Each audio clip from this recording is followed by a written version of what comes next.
one. Oh my God, we're on the air. Shoot, recorded live.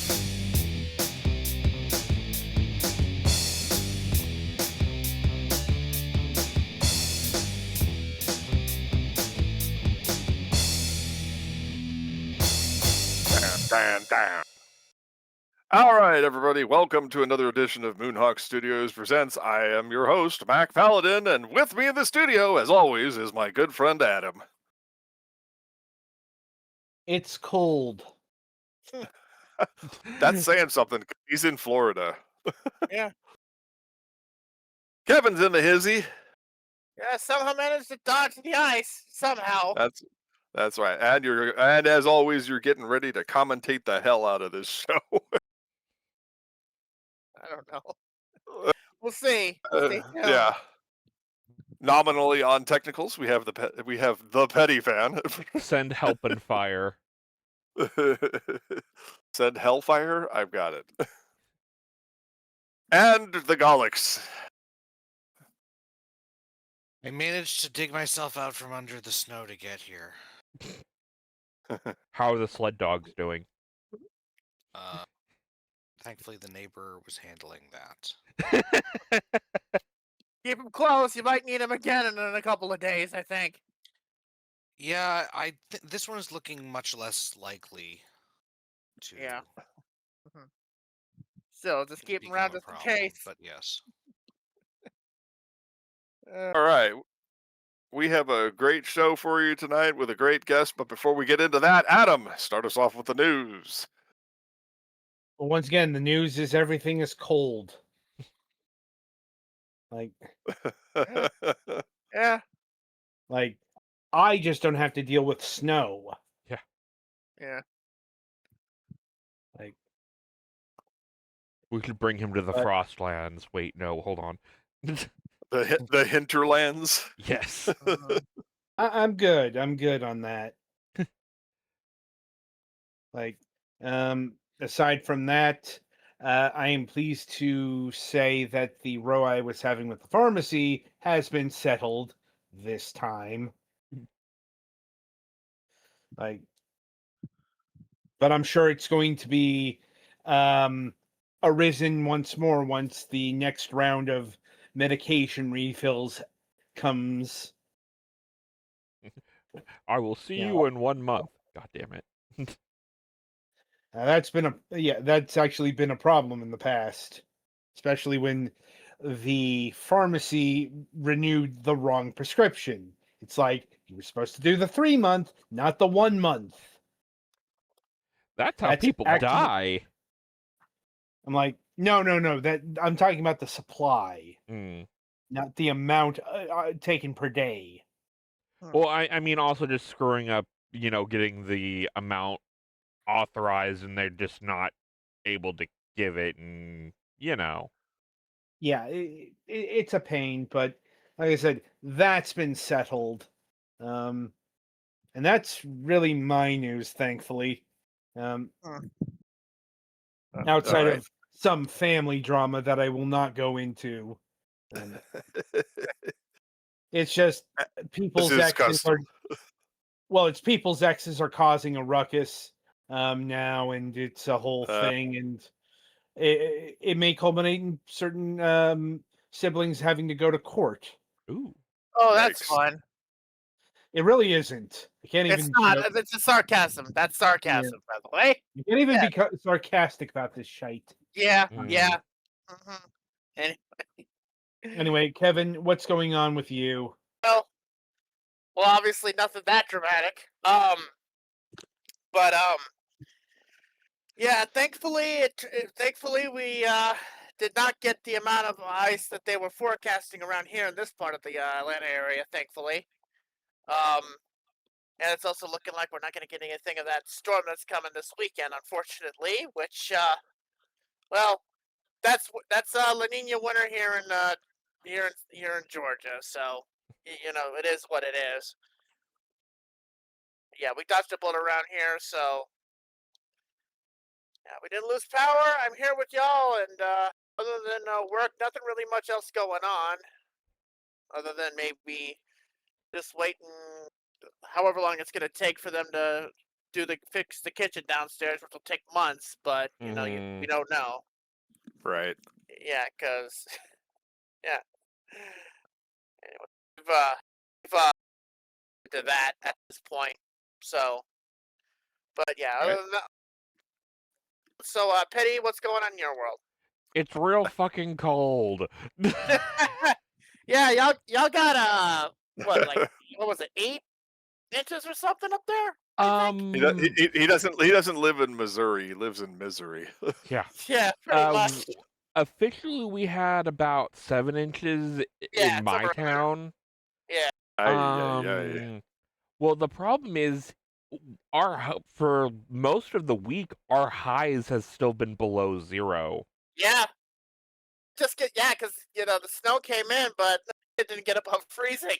Yeah, today we were at around noon. We were above freezing for like an hour or 2. Yeah.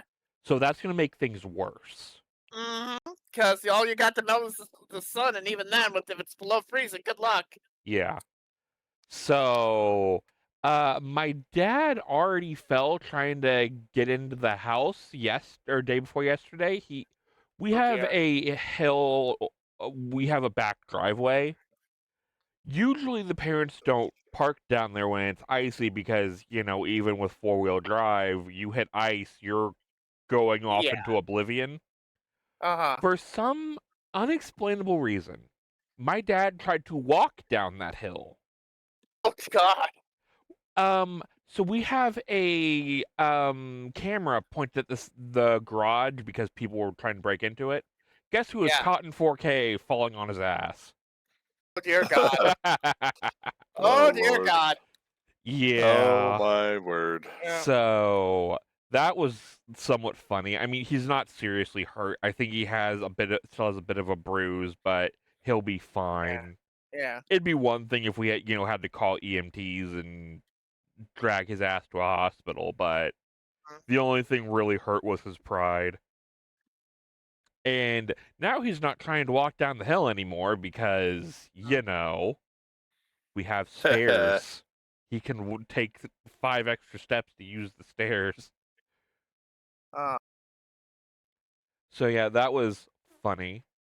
But yeah, it's been a lot of making sure the space heaters are on and stuff because we don't want the pipes to freeze. That'd be very, very bad.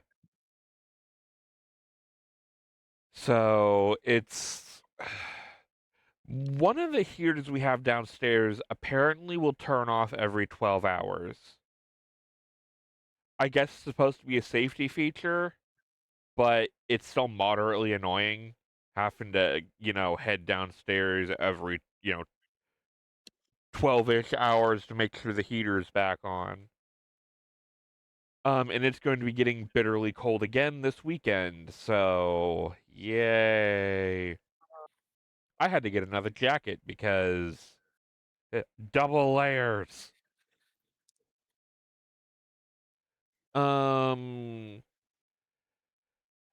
I was able to get the Digimon card box I was wanting to get, so that was fun. I got some cool cards, some stuff for trade, some stuff for use.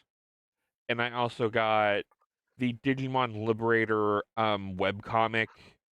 They had a special set that had the Tamer characters and their Mega Level Digimon cards. And I got that today, so it's another one of those ones where I want to use some of the cards from it, but they look so good, I want to just frame the set instead.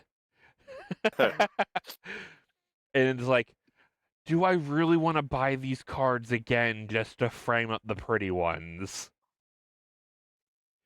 Because unfortunately, they're not super cheap cards. I mean, they're like $10 each.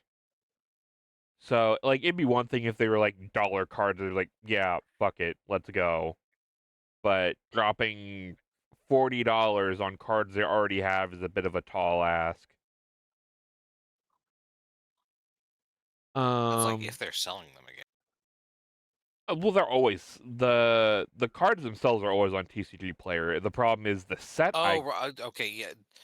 I was thinking about getting them on through the official Bandai source, which Unfortunately, is they do probably not do out. that. And I was looking to see how much another set was. People are wanting $150 for the set. I did not pay that. No, it was like it was $40 or less for the base set. I think with shipping, I paid like $70.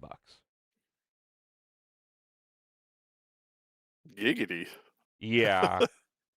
Well, the thing with premium Bandai is you're basically pre-purchasing them to make it for you. So, like, they don't have extra. Once the campaign finishes, that's all they're making, except for unless they rerun it, but they don't usually do that with the trading card game ones. Thankfully, they do it with model kits. Occasionally, they might have some extras just in case stuff gets lost in the mail, but they only have like an overstock of maybe 200 to 300. Yeah, no, not a lot. Yeah.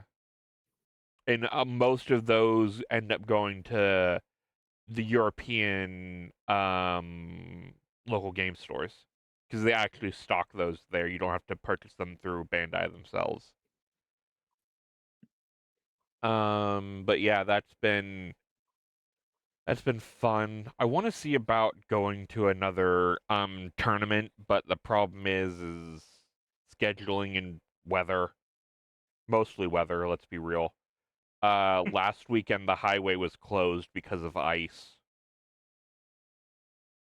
So, yeah. sorry, we had an invasive thought there. Different kind, but at the Right? same time, we have been having problems with them too. Right. Well, even in KC, apparently they've been problematic. Anyway, yeah, other than that, a lot of my week has just been trying to keep warm. So, next. Gallix? So from Sunday through Monday, we got about 18 inches of snow.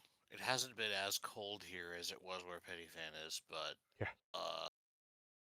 It's still supposed to be in like the single/low double digits for like the rest of the week at least. And there is like there's a storm coming from the ocean that may or may not hit us this coming weekend, but the meteorologists were saying that looks less likely than last one did, where everyone was pretty sure where it was going to go. Mm-hmm. And even that one ended up swinging closer towards us than it was going to be.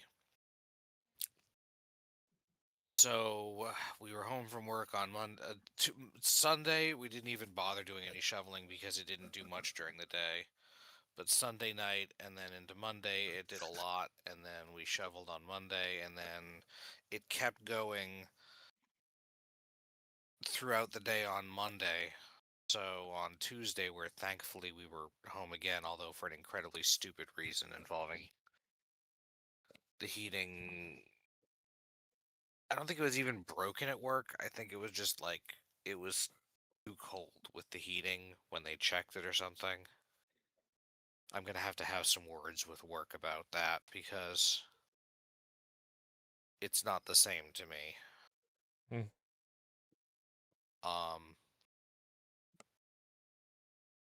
But yeah,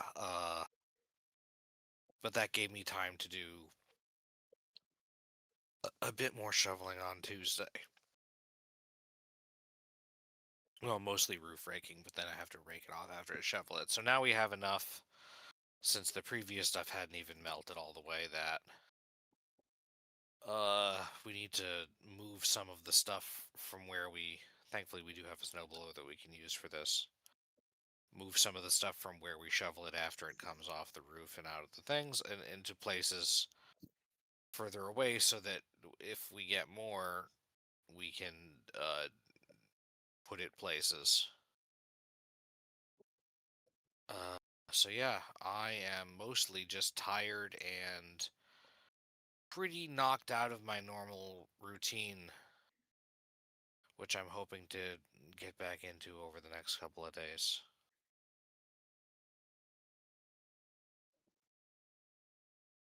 Mhm.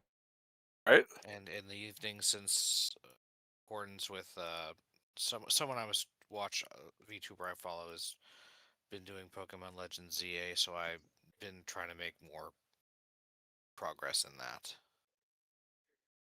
And I am a decent chunk of the way, like I'm past the introduction stuff and into the like middle of the game, and I might be able to try and do some of the online play that you do to get the extra bonus Mega Stones soon.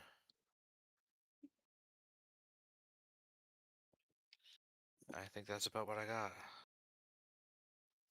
All right. Well, I'm still dealing with the fractured vertebrae from hell.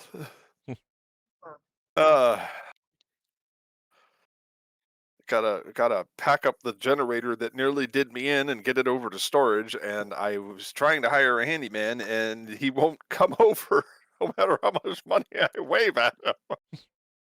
I'm like, fuck, dude, just get over here. Ugh. So yeah, I was talking to the maintenance people about hiring some day workers or something to help clean out my backyard. And apparently, one of my other neighbors, this lovely gentleman named Steven across the quad, said, "Oh, I got a guy," and it was his next door neighbor. And the guy has a truck that has a stencil on the back window that says, handyman services and this and that. And I'm like, look, I just need to get my solar panels packed up and my generator out of there, a busted TV into storage until I can figure out what to do with it, because it's been sitting in the backyard as a fixture for a while, and just get these washing machines and my barbecue grills into storage so that way I can get the landlord off my flipping back. 2 hours tops. I'll rent the truck. I just need you to put this shit in the truck. Because I'm literally snapped in twain. When I installed the generator, I heard this snap pop from my back. And initially I was kind of okay, and then it got worse. Hairline fracture of the L5 vertebrae, and I found this out last week when I went to the chiropractor. And he did some adjustments on me carefully so as not to aggravate the break. And I'm supposed to go back this coming Thursday, I believe, to have a follow-up. And just running around with a brace and a cane and trying to fumble around with all this stuff and do cleanup on my apartment. And I'm ready to just douse this place in kerosene and watch the blue blaze. Friendly reminder: kids don't commit arson. Yes. Yeah. Disclaimer for the Twitch people, for the purple site. Yeah. And for the YouTubes later. Yeah. We don't actually condone this action. I'm just saying that's my headspace right now is not good. That's the metaphor. And I'm just tired and in incredible amounts of pain. Like I take 3 Aleve plus a Tylenol in the morning. Then in the like mid-afternoon, and then in the afternoon I take 2 ibuprofen with a Tylenol arthritis.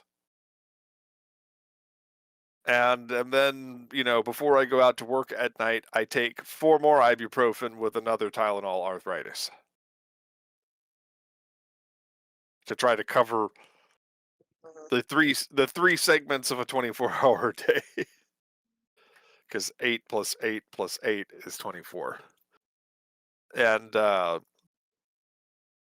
and I've also got lidocaine patches for the spot on my back, but it's just been miserable. And I've got artwork, I've got comics, I've got stuff I've been sitting on for literally years now that I would much rather be doing. And the whole setup that I did in the backyard in the first place that nearly killed me and they want me to dismantle now was towards this goal. And then my cats managed to knock over my bedroom power station here, which was adorned with about a dozen anime figures, half of which are now broken. So my delightful animals. There's my gigantic pot roast of a cat, Tippy, sitting right over here. He's my channel mascot on my retro gaming channel, and he's just over here snoozing away like a king.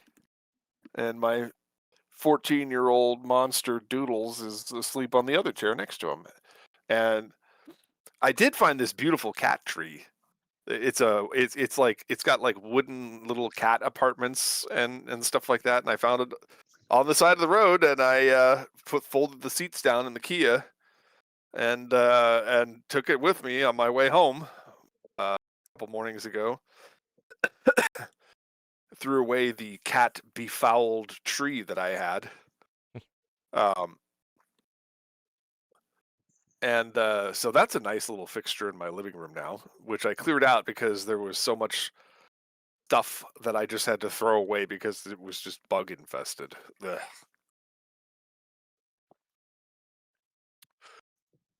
My former roommates weren't the cleanest people in the world, and so I've been on a never-ending battle for the last 2 years to try to debugify the apartment on a permanent basis.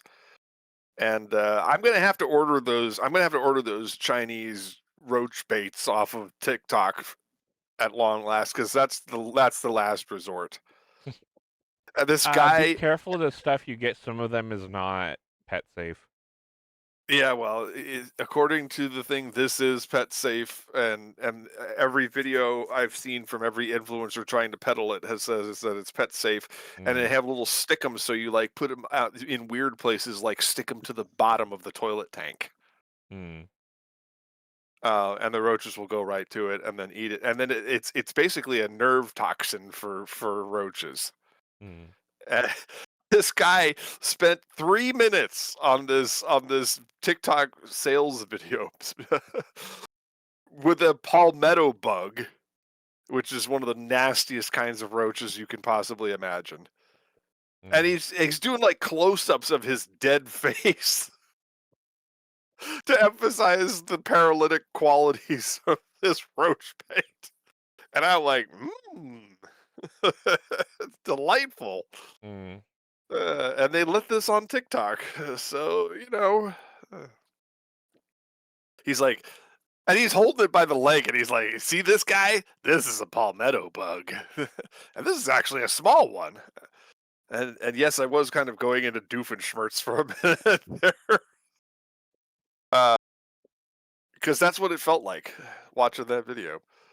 But I was like, I mean, I've got the diatomaceous earth puffer bottle that I am just squirting into every crack and crevice along the floor, along the baseboards. I don't know what to do. Short of drilling holes in the wall and getting those bug bomb roach foggers so that it actually penetrates the walls and gets into their little hidey holes. I just don't know what else to do. Aside from move all of my furniture out into the backyard and set it on fire. We've been over this. No arson. Yeah. Kerosene, blue blaze. Yeah. So I don't know. It's been a lot of work and a lot of misery, and I still have to work 7 days a week to try to pay bills. So not real happy about that, but it is what it is. I've made some adjustments here to my power stations, I think I've come a little closer to efficiency. We almost made it all the way through the stream yesterday. Yeah. Cut me off mid-sentence. Good thing I was in a semi-inconsequential cutscene and not a battle. Yeah. But yeah. So I mean, we got plans. Look, we've got concepts of plans here. Okay, folks. And binders full of that's not how that should go. Yeah, no, we have no binders. No binders. No binders. No binders. Wait. But yeah, so I don't know. It's a wonder that I actually make it to the program every week. Most of the time. Yeah, I mean, there were some times where it's practical for me to take the week off. I just have to. I had to last week, not last week, but the week before that. I do not like the idea of skipping my own season opener. And yet, there was no choice. I was in so much pain, and I, yeah. Anyway, so that's that. I was trying to think if I had something. Oh yeah, I've been futzing with the Reality app on my Samsung phone, which seems to have much better face tracking than the iPhone camera on my XR, which is based off the iPhone 11. So it's not really that surprising considering they're on the 17 now, which is basically the 16 with more cameras that are pointless. But more cameras equals more better, Mac. More betterer. Yeah.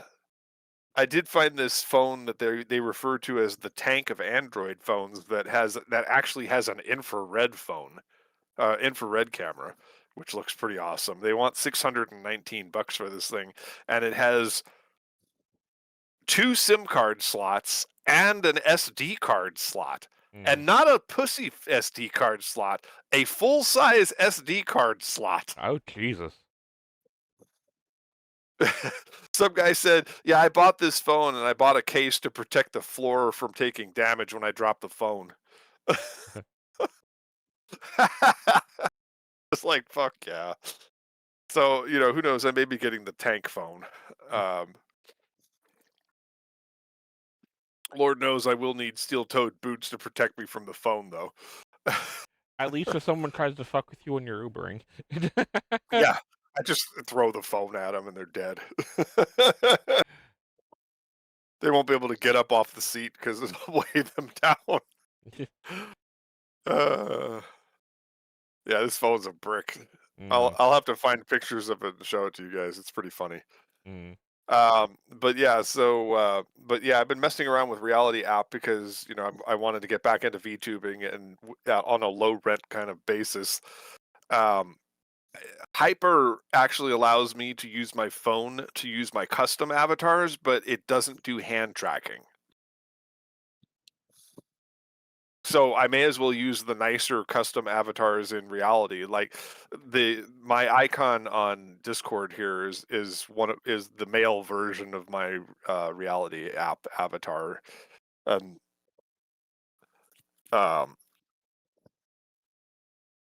So yeah, I've been making friends with my alt account. Oh. Yeah, well, hashtag Babaniku, hashtag Dr. Girlfriend. All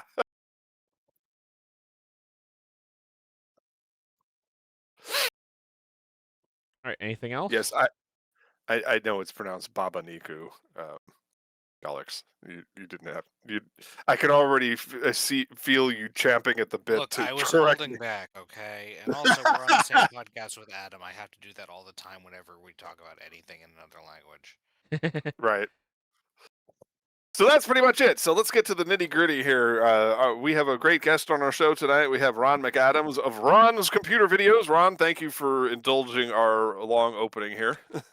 Oh, it's just fine. So it was nice to hear that other people have had to experience the weather recently and are dealing with life and dealing with health, and it's yeah, a lot of that going around these days.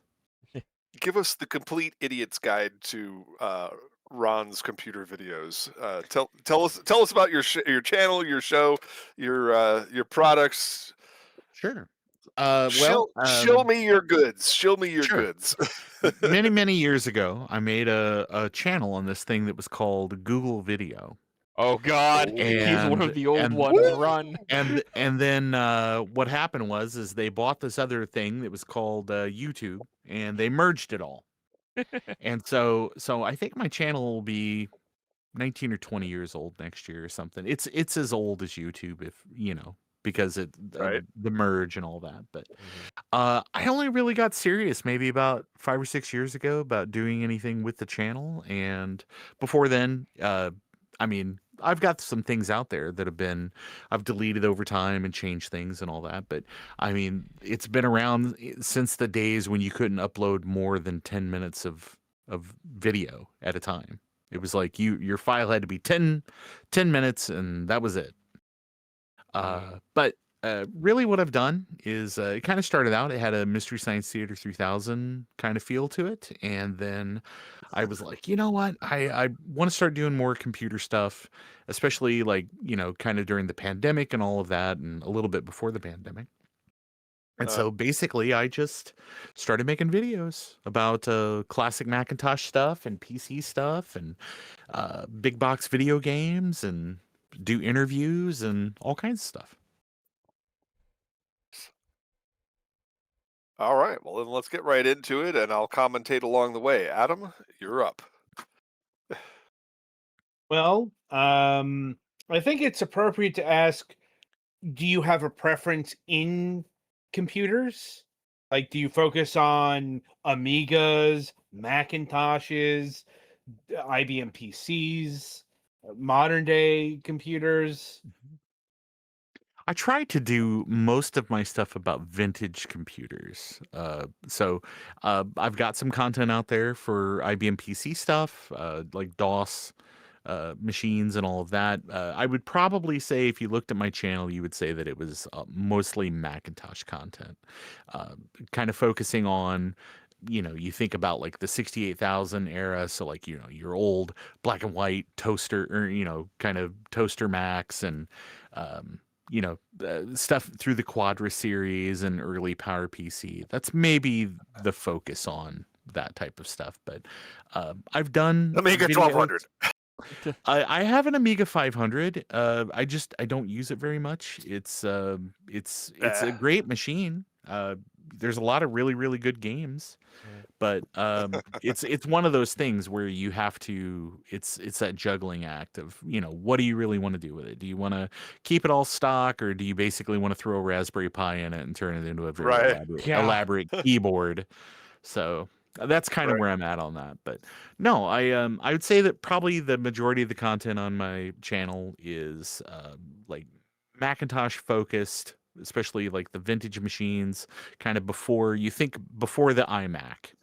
And then I do a lot of interviews and stuff with people that have been, you know, people that used to work at Apple, or people that have worked at LucasArts and Double Fine and you know, Humongous Entertainment. So if you like adventure gaming and all of that, I've got a lot of interviews from people that kind of operate in those spaces. We had Al Lowe on the show in the last 6 months. Yeah, he's a nice guy. Actually, I reached out to him recently because I was trying to do some research for a video about porting version, kind of those old AGI games, because they ported them to Amiga, they ported them to Macintosh, they ported them to tons of different machines. Right.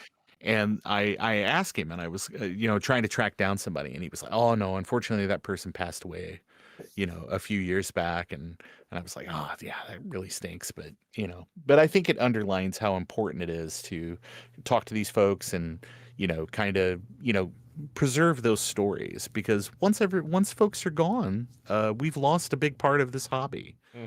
So yeah. Right. So it's good you have him on. He's a nice guy. Yeah, and that's why I brought up that's why I coughed the Amiga 1200 response, was because you know, I largely cover retro video gaming and stuff like that, and Yeah. I'm an owner of an Atari Jaguar, and Mhm. it was kind of funny because 2/3 of the games that were released for the of 2/3 of the 65 games that were released for the console were actually Amiga ports, because they basically just used the 68,000 series sound Yeah. chip that was built into the machine, because they had no Oh, idea yeah. what to do with the custom chips. Yeah. Mac, I'll ask you this. Where did you learn to fly?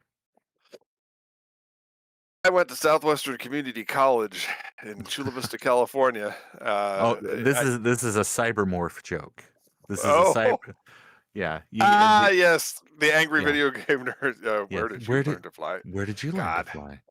Yeah. Oh, That's the Jesus. pack-in title for the Jaguar, right? Yes, I think it was. Yep. I got mine in collector's condition, but ended up throwing away all the packaging because, Mhm. I was starting to do that Gen X thing where I keep all the boxes to everything. And so Yeah. I needed a second apartment just to keep all the boxes. Oh, yeah. Actually, I used to work for a company in the 90s that when Atari decided to liquidate all of the Jaguar stuff, I think there was like a mail order catalog company that got quite a few of them. So, but we got, I think, maybe 150 Jaguars and like maybe 5 or 6 Jaguar CDs. And we had like all the first party games, which was everything, I guess. And Right. so we did little bundles and we sold them. And I think we had a few people that ended up calling us back like 6 months later and saying, "Hey, this is really great. I want some more games." And we're like, "Oh no, you've got everything there is. Yeah. You have it all. Yes, you have experienced everything that is Jaguar." Yes. Yes. Yeah. And I think Yeah. of the CDs, the CD drives that I think we only had 5 or 6 of them. I think we got 5 of them back as returns, just because they were not Functional. very reliable. Yeah. Non-functional. Yeah. Kind of stinks, but Well, there is a reason it looks like a toilet. yeah, it kind of does. All right. Well, that was a cute little tangent there. Sorry, Adam. Didn't mean to derail your thought process there. It's fine. Like, I I'm kind of guess- expecting that to happen most of this interview. I guess kind of get us back on track. Where is your cutoff for retro? Because, unfortunately to everyone here, Vista's turning 20 next year. So take Oh, that yeah. information you will. Yeah. Well, I'd say this. You gotta make sure that when you talk about stuff that everybody's on the same page terminology wise, because there's vintage and then there's retro. Right. So vintage is like, hey, I've got a IBM 365 laptop from 1997 or whatever, and that's vintage. It's vintage computing. And then you've got retro computing, which would be like that Commodore 64 reissue that just came out maybe a month or two ago. That's retro, but styled to be like old stuff. So I for vintage computing, maybe Windows XP back, like Windows Vista back, on the PC side for Yeah. Macintosh stuff. Vintage now is Intel. So it's, I mean, we've had like the M5 or the M series chips for several years now, and there's going to be a turnoff date where they're not going to do OS support for those Intel machines, and at that point, now they're all vintage. So, well, I mean that is kind of where we are already. I've got an i5 based Mac Mini, and it's stuck at High Sierra, and I just back in November of 2024 I picked up a M4 based Mac Mini to continue with video editing and stuff like that, and it's great, but it's on OS 26. yeah. Mm-hmm. And I'm like, damn, they just skipped like 10 versions and said, yeah, we're just releasing 26, no explanation. Well, I think it's kind of one of those things where it's for marketing, it makes sense because now you can just say, oh, my iPad is on, iPad OS 26, and my iPhone is on iOS 26, and my desktop is on Mac OS 26. So, Right. I guess it makes it easier to track all that. I mean, they've had naming problems since forever. So because we've got these Centris machines, so we got these Quadra machines. Well, what's the difference? Well, the Centris is the same as the Quadra, but it just doesn't have a math coprocessor. Oh, okay. I'm sure that normal consumers totally have that all and pinned down. ask a normie what a math coprocessor is. Yeah. Yeah. Tell me how that affects my Sim Tower gameplay. Right. Actually, I think SimCity on the Mac will take advantage, like even on the 68,000 era machines, will take advantage of the math coprocessor for stuff. So, yeah. Right. So you can make people mad faster. But I or need at a least math code for perform that, them. friend. I tax them until they leave and stop complaining. Unfortunately, the roads are full of potholes. Yeah. But I would say that, it's old hardware is probably your vintage stuff. And where that line is, I guess it really comes down to kind of where you came into the hobby and what Right. feels like it's old to you. To me, the iMac and stuff like that, G3 iMac, all those things, it feels new to me because I was playing around with Macs in the Mac Plus era. So 1986. Right. So, Yeah. machines that came out at the turn of the century, it still kind of feels new to me.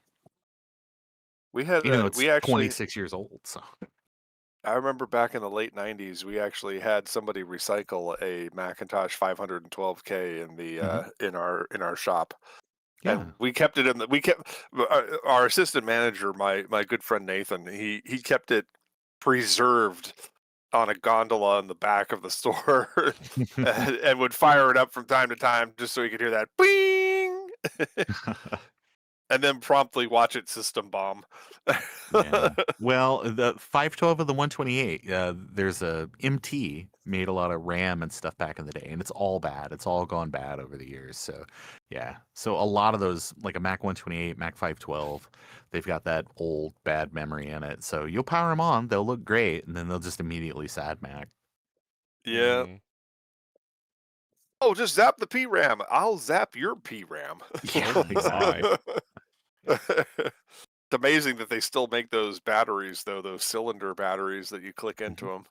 Oh yeah, it's some of that stuff is just, it's been around so long. But there's people that have made aftermarket upgrades and stuff like that where it's, convert like a CR2032 like coin cell battery to pop in those slots. So that's good. I'm glad that people are out there making these little things that are kind of quality of life improvements for everybody in the hobby. Yeah. Well, and like a good part of those are still used in industry. That's why they still exist. Oh, sure. Right. Yeah. Well, if all else fails, give me the dry cell. I'll jumpstart it. Right. Yeah. Yeah. I got to get my Marconi. I got to head down to the radio shop and recharge my dry cell for the Marconi this weekend. I thought to myself, you know what? I'm doing this whole retro gaming thing, and I still have all these floppy disks in a box somewhere. Maybe if I could just, acquire another Quadro 605. Yeah, that's a really great machine too. That when that came out, that was kind of like a cheap way to get a pretty fast Mac in that era. Yeah.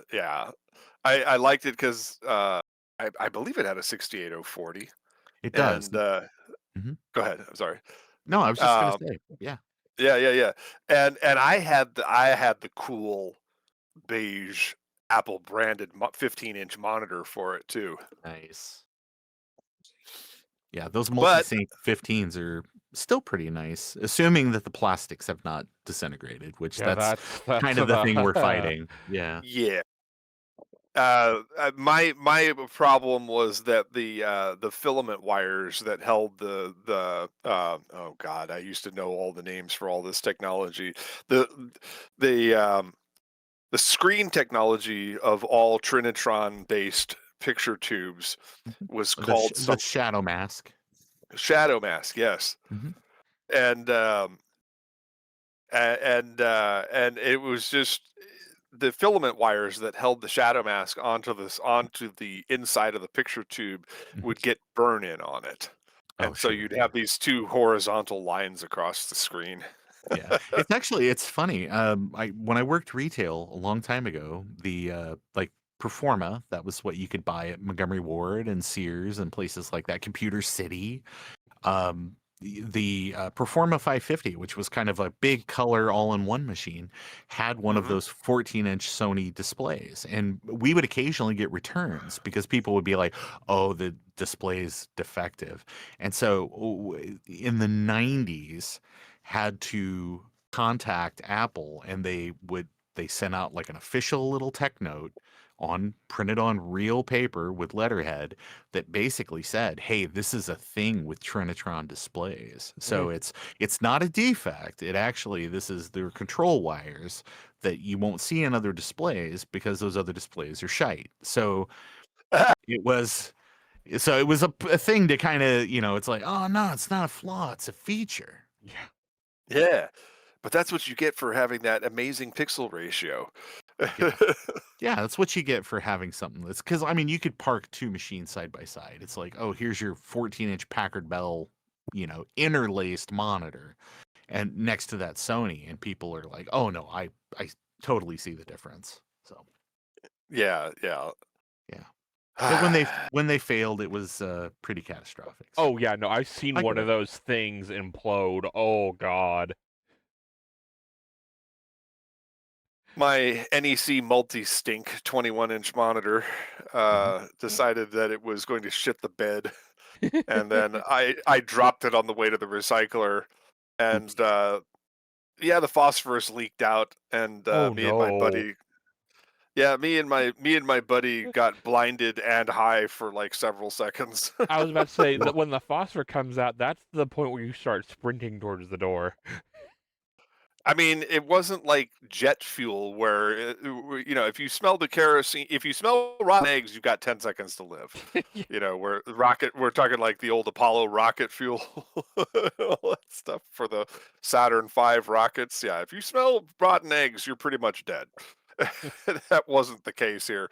It was this, oh God, but we dropped it in the back of the picture tube, collapsed in, and yeah.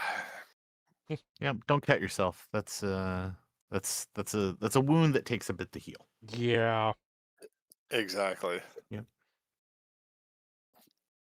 All right, back to the serious questions. Adam, you're up again. Okay. Is there any particular reason why you focus on Macs? Yeah.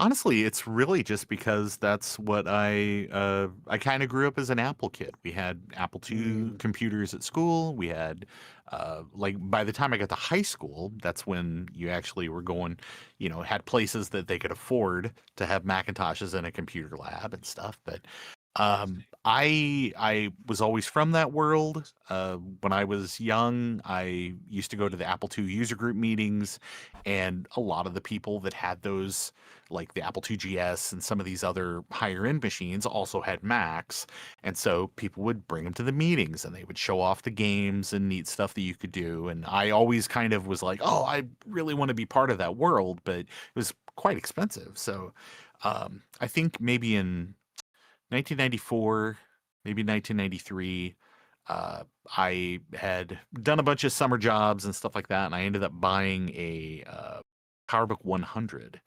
secondhand from a professor at a local college. And that was like the first machine that was just my machine. Didn't have to share it with siblings, didn't have to share it with my parents. It was just, it's a 68,000, 16 megahertz, 2 megs of RAM, 20 meg hard drive. Talk about resource juggling.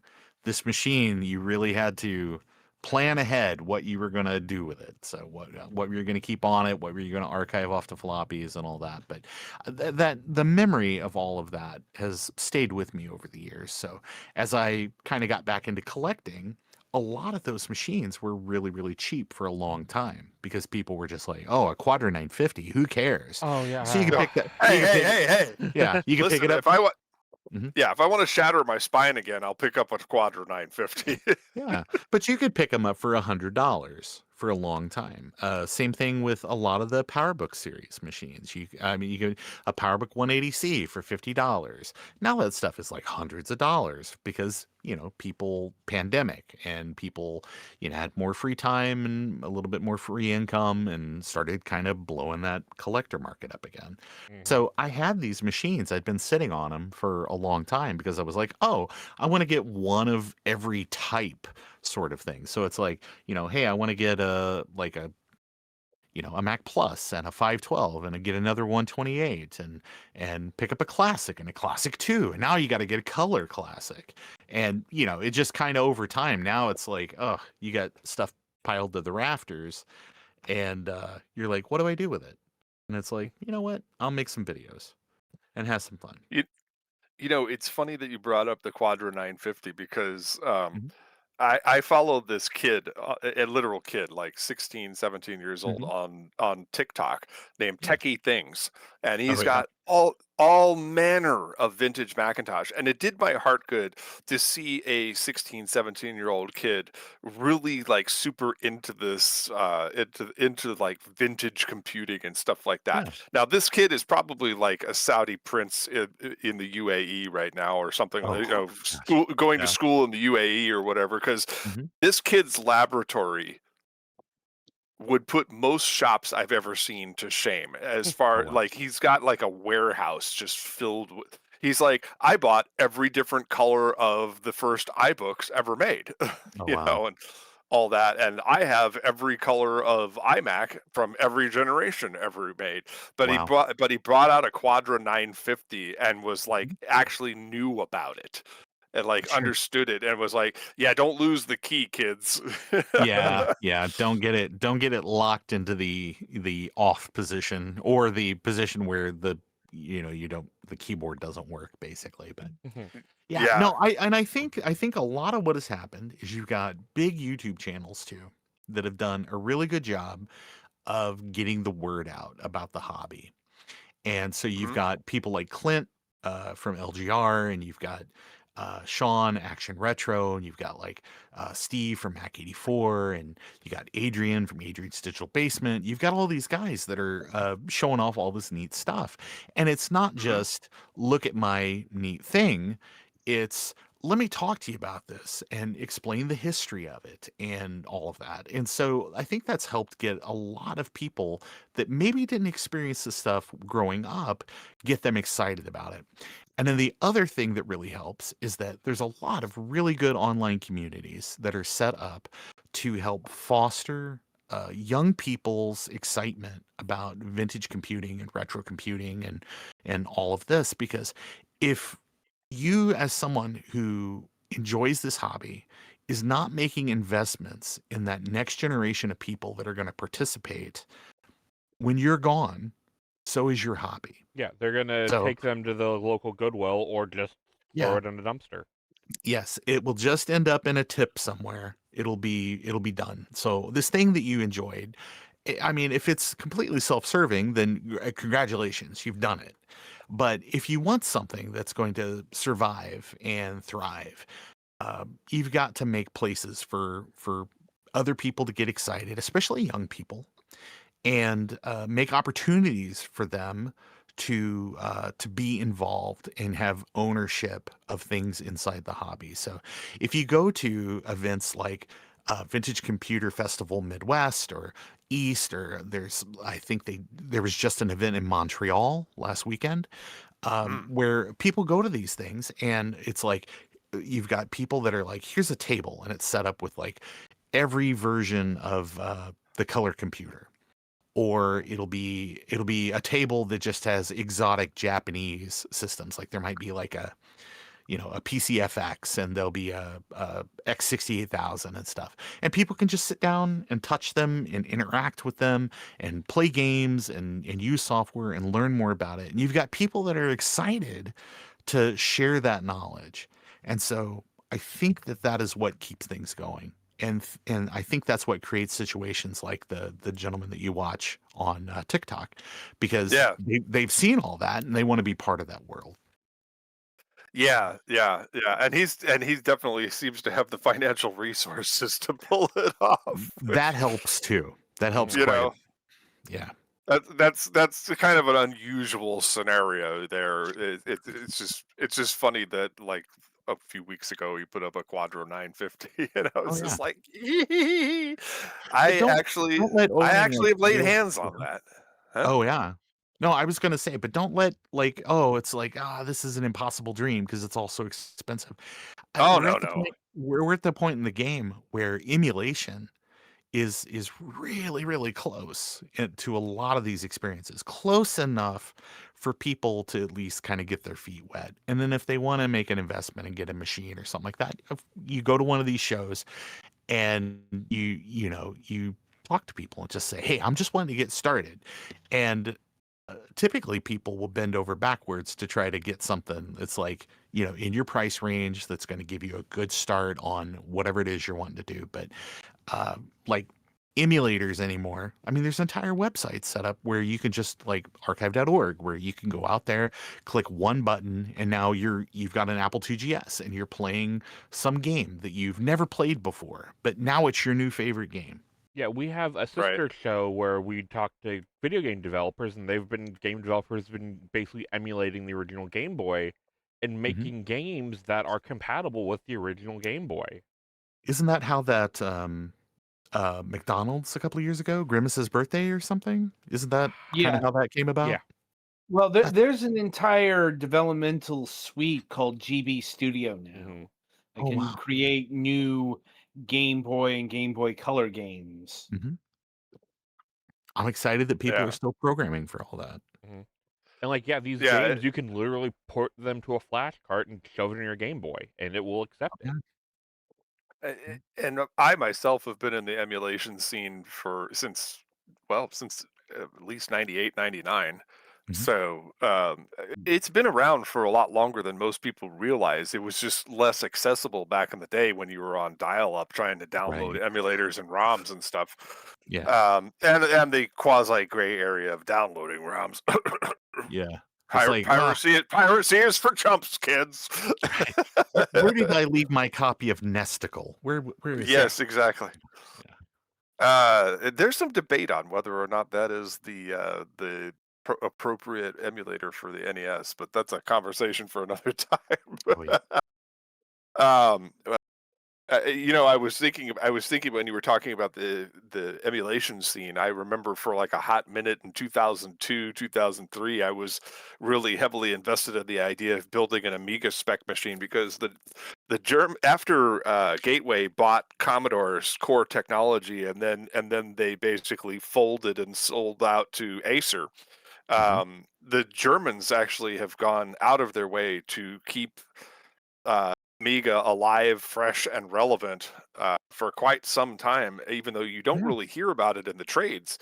There is a current Amiga spec to build a general PC that runs the current Amiga OS and stuff like that. So it's rather interesting to see that, because that's like a little niche corner that's still out there and still alive.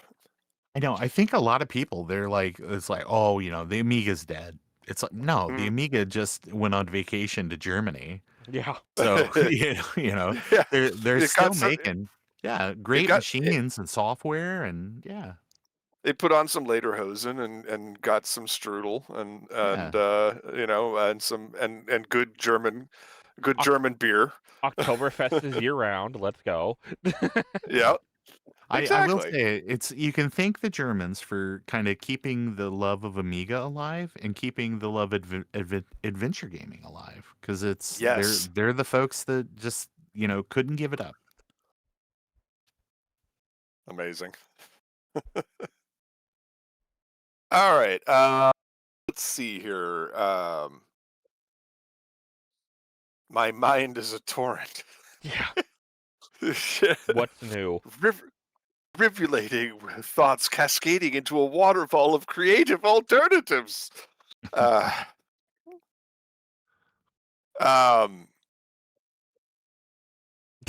We broke him. Adam, save me here. I'm a terrible interviewer. Indeed. Anyway, there's a specific video I want to talk about, and it's actually the video that got my attention to your channel. That is how the Macintosh Plus helped make Star Trek history. Yeah. Mm-hmm. Oh yes, That was a lot of fun. Yeah. Yeah. What do you want me to just tell you a little bit about how that kind of all came about, or? Yes, please, please, Sure. please. Okay. Well, in various corners of like Facebook groups and Discord channels and stuff like that, there's always been this conversation about Star Trek IV: The Voyage Home. There's a scene where Scotty and Bones, they go to this. That we need to build a tank to take these whales back to the future. They go to Plexiglass company. Yes, they do. And they're like, they can't buy anything, but they could certainly trade something. So there is a scene where Scotty sits down in front of a Macintosh Plus, which was a pretty new machine at the time. I think it came out like in January of that year. So the turnaround time on getting a machine and getting it in this movie that came out in 2006 as well, or I'm sorry, 1996 or 1986. Oh yes. gosh, yeah. Thank you. Yeah.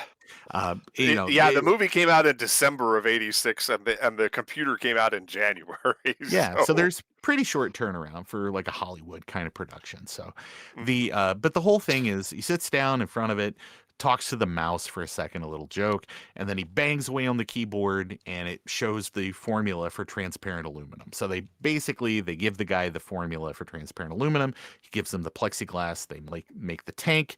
They take the whales back and they save the future. Okay. So there's always been a lot of speculation about how that was accomplished, and people will be like, "Oh, that's a Harvard graphics on a PC monitor shoved inside the case." Oh no, it's HyperCard. They used HyperCard to do that. Or someone else will say, "Oh no, it's something totally different. It was an Amiga pumped through like a television." It's okay. Well, a lot of people speculate how that was done. And you see those same conversations. It's the exact same bad information over and over and over again. And it's not ragging on anybody. It's not knocking anybody down. It's just that people don't know. And so you hear something and you repeat it. And after a while, the legend becomes fact. So what I wanted to do is, one of my many day jobs is I'm an under 5. So, occasionally I'll do a movie. And through that, I've actually met some people that have worked on Star Trek productions and stuff in the past. And so I just reached out and just started asking questions. And so reached out to Kirk Thatcher. So if you've ever seen Star Trek 4, the punk on the bus who gets Spocked out. Yeah, he's a big guy with the Henson Company. He's a big guy with Paramount. He again has done multiple Star Trek productions, and he reprised his role as the punk rocker in Star Trek Picard season 2. Yeah, he's also worked on Return of the Jedi.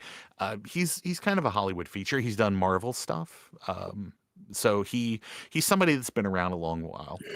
He's well respected in the industry. So I reached out because I've worked on a couple projects, kind of bumped up against his world, and just was like, "Hey, Kirk, what do you know about this?" And he answered a couple questions where he was basically like, "Hey, like, yeah, I was the one that even suggested getting a Mac Plus or getting a Mac because production had reached out to Commodore or to Amiga to try to get like an Amiga machine for the movie, and they told him get in line with everybody else." Whoa. So they were like, "Well, I guess that's that classic Commodore myopia for you." Yeah, so it's like, well, that's fine. So they reached out, and there were people internally at Apple that were like really excited about that because they're Star Trek fans. So they got him a Mac Plus. It ended up in the movie. Well, but it's not really a Mac Plus. It's a shell. So how did they accomplish the effect? Well, I reached out to Michael Okuda, which if you're a Star Trek fan, you know that he's worked on more Star Trek productions than Gene Roddenberry. And he pointed me in the right direction of the company, Video Image, who produced effect work for Star Wars and for Star Trek and television and commercials and all kinds of different stuff. But they had a Cubicomp, which was basically like an IBM PC with a specialized card and some other hardware where people could kind of do 3D modeling and stuff at a time when that was required, typically like mini computers to accomplish. They were doing it with off-the-shelf PC hardware. And quick basically, aside, oh yeah, quick aside about Michael Okuda was that Mhm. most of the Okudagrams, the graphics on Star Trek: The Next Generation, Mhm. as well as the LCARS displays, were printed on a very large-scale plotter using a Macintosh LC3 pancake machine. Oh yeah. Yeah, it's the Star Trek has always been big on Macintosh stuff. Enterprise, all of the little displays and stuff, it was all driven with a bunch of G4 cubes. They had a cart. They had a cart that just had like 20 G4 cubes, and if okay, plug it in and drive these displays. So, but Nice. but yeah, it was really just reaching out to people and got to talk to the guy at Video Image who actually put together the hardware and figured out exactly how it was accomplished. And so I took all that information, I put my video together and threw it out there, and just to be like, hey, like we've got the real answer straight from the people that were there. Please, let's just all get on the same page about how this was done. And I immediately had people in the video that were telling me I was wrong. So that's the internet for you. I was about to say, welcome to the internet. You must be new. Yeah, right. Yeah. So, but no, it was a lot of fun putting the video together. Yes, all modern Star Trek has bad writing, and I know this because I heard it from about 30 different guys on the internet, and I've never watched a single minute of Alex Kurtzman. Anyway. Yeah. Yeah, I know everybody's got and strong then we opinions can about that. and then we can get into Star Wars. Yeah. But I think even George Takei, when Next Gen was getting ready to premiere, I think he's got a quote where it's a very dated quote now, but he was basically comparing TOS to TNG, and he was like, well, some people, they enjoy the Big Mac, meaning TOS, and some people like the McLean, which would be, I guess, TNG. So, but it's I don't know. I think everybody's got their own little part of the fandom and stuff, and there's plenty of room for it. And if it's not necessarily for you, that's okay. It was made for somebody else. You can still, nothing makes it where you can't watch any of the, like, oh, I'm a big fan of the animated series. I know there's some people that can't stand it, but it's for me. So I still enjoy it regardless of what other people think.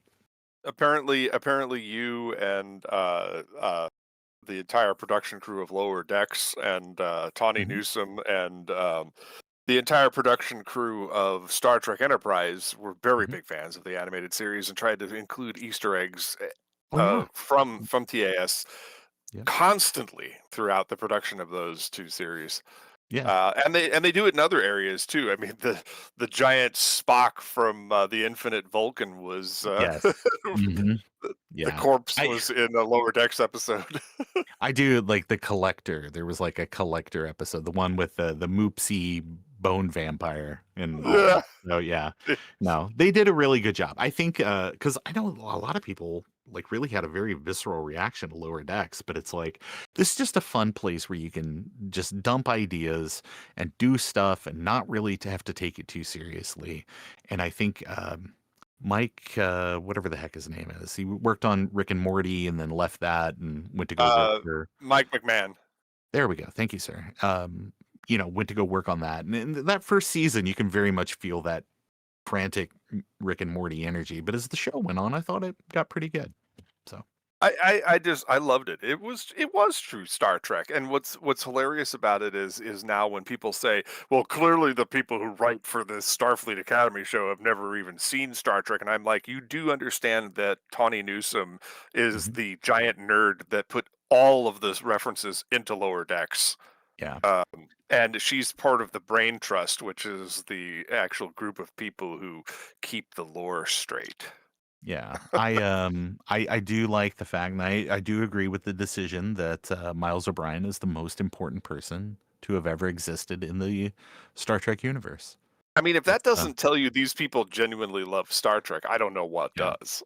I think that people get hung up on the idea that it's like, oh, member berries. It's like, that was what that last season of Picard was basically like, hey, we're gonna it's a love letter to fans, and sometimes just read it and don't take it too seriously. Just enjoy it, and if you don't enjoy Yeah. it, that's fine too. You know. Yep. Yep. Well, maybe one day we'll get Star Trek Legacies. Yeah.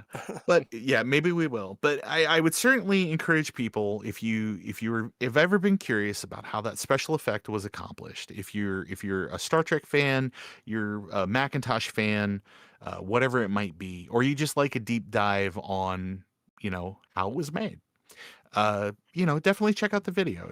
I think it respects its audience's time. I think it's only like 14 minutes or something like that. We just get right to the point. Yeah. And of course, I speak mainly for myself here, but also yesterday's episode of Final Fantasy XIV revealed that both Petty Fan and I like learning how the sausage is made in almost all of these types of things. Mm-hmm. I'm a big how it's made person. Mhm. So where it's like I just like that type of stuff. So when I go out I'm going through YouTube, there's actually kind of an updated version of how it's made that's produced by a company in Canada, and it's maybe a little like the production style is a little updated because they actually talk to the people that are at the factory doing whatever the thing is. But I love that stuff. So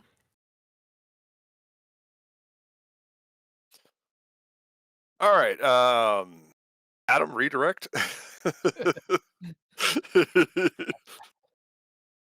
Well, do you have like a specific focus in terms of like your computer videos? I.e., do you show restoration?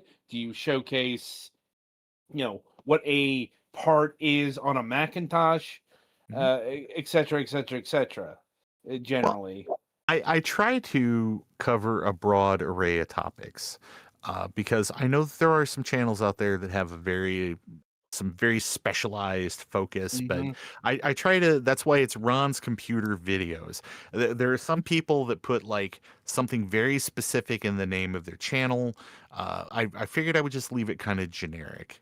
It was kind of the name for the channel is kind of thumb in the nose at trying to be too locked down on one subject. But for the Macintosh stuff specifically, I try to show off like new hardware. Like people make accelerators still in 2026 that make these machines faster, or people have drive emulators like the Blue SCSI, or people will like even I've designed some video upgrades for older Macs so that way you can hook like in your little Mac Plus that's got a built-in CRT.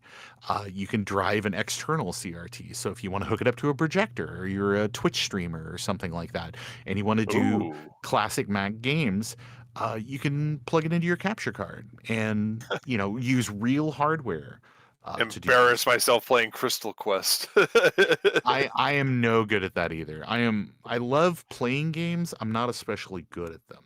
That's why I like adventure games because it just lets you take your time. I just spend too much time giggling at the sound effects to actually be good at it.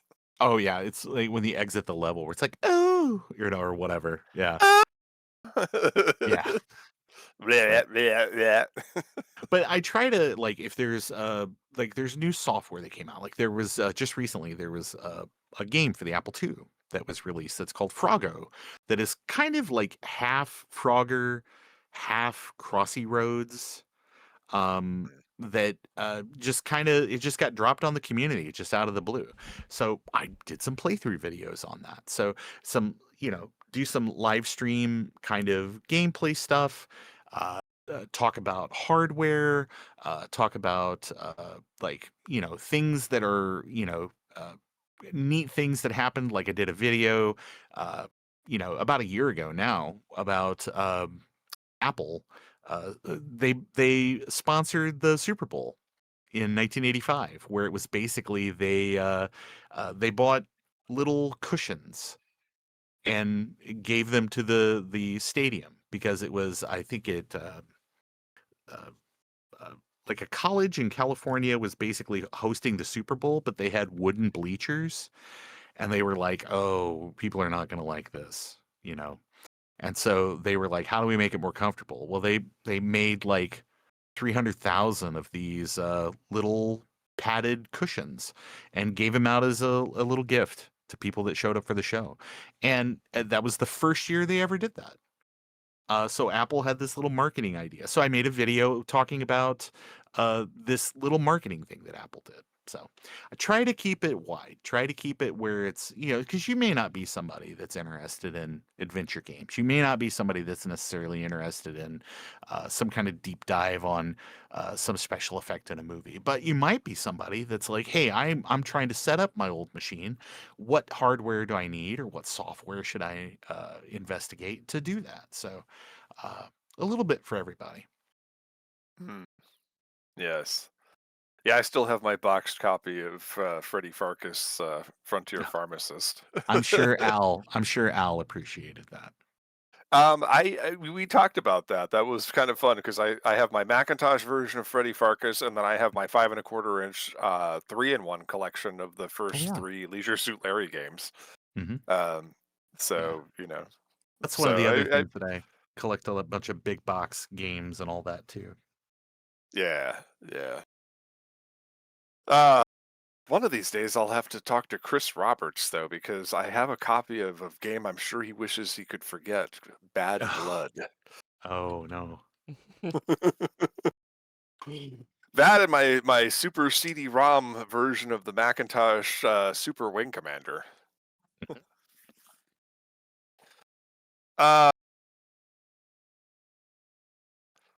Adam, do you have any additional questions so we can kind of wind down a little bit here? I guess I can conclude by asking about how he conducts his interviews. Oh, Yes. Normally, a lot of the people that I've interviewed, again, it's former Apple employees or just people of interest in the Macintosh community. Maybe in the last year or so, I've started interviewing people kind of in the adventure gaming sort of genre, like interviewed people that were kind of single-digit LucasArts employees, people that left and went on and made some cool games like Day of the Tentacle and Full Throttle and those type of games, and then people that were that ended up kind of coming in on the tail end of maybe LucasArts or the tail end of Humongous Entertainment, who made like the Freddy Fish and Putt Putt games and kind of more educational games, but they all use the Scum engine, just like Maniac Mansion and Monkey Island and all of that. But talked to some of those folks that ended up going over to Double Fine, which that's Tim Schafer's company that still today makes amazing games. Adventure games, they make action titles, they make all kinds of junk. But normally what I do is I will think about something that I would be interested in, because if I'm not interested in whatever it is, I'm gonna tell you that the audience probably won't care either. If you don't start caring, what reason do they have to even care about what you're doing? So think about something that I would like to watch, and then just start. You go out to LinkedIn, you go out to their personal website, you go out to Moby Games, and basically just start looking for contact information, and then reach out and try to set something up. And normally when I do an interview, I'll try to write 15 or 20 questions that are things that kind of take you through, how did you start out in the hobby? How did you get interested in computing? What are some of the challenges that you had as like breaking into the industry, or getting projects across the line, or whatever that might be. And then I let people just kind of go nuts, where it's like, I always tell people, I'm on your schedule. If there's something that we talk about and you want to go down a rabbit hole, by gosh, let's talk about it, because this might be something that they don't commonly talk about. So just give people a little bit of slack to kind of lead the interview where you want to go, and then just keep your base questions where you can kind of like, hey, that was really great that you brought up such and such a game. You developed that with this company. Could you maybe tell us a little about when you went and you joined them or something? And then, just kind of leads to the next thing. So, but always make sure you thank people for their involvement.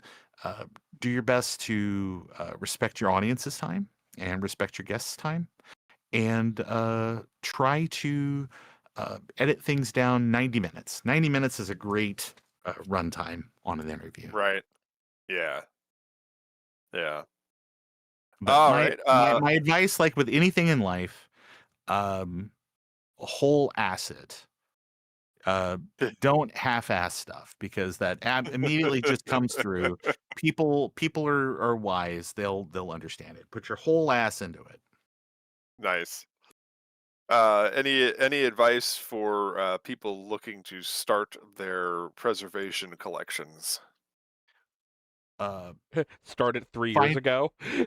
Yeah, find a focus. I would say this: if you are somebody that's really into vintage computing and things like that, you can certainly go on eBay and pay top dollar for things. I would not recommend that.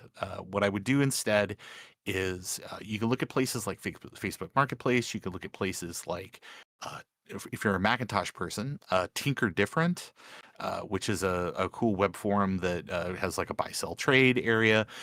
There are Facebook groups where people do person to person sales and all of that.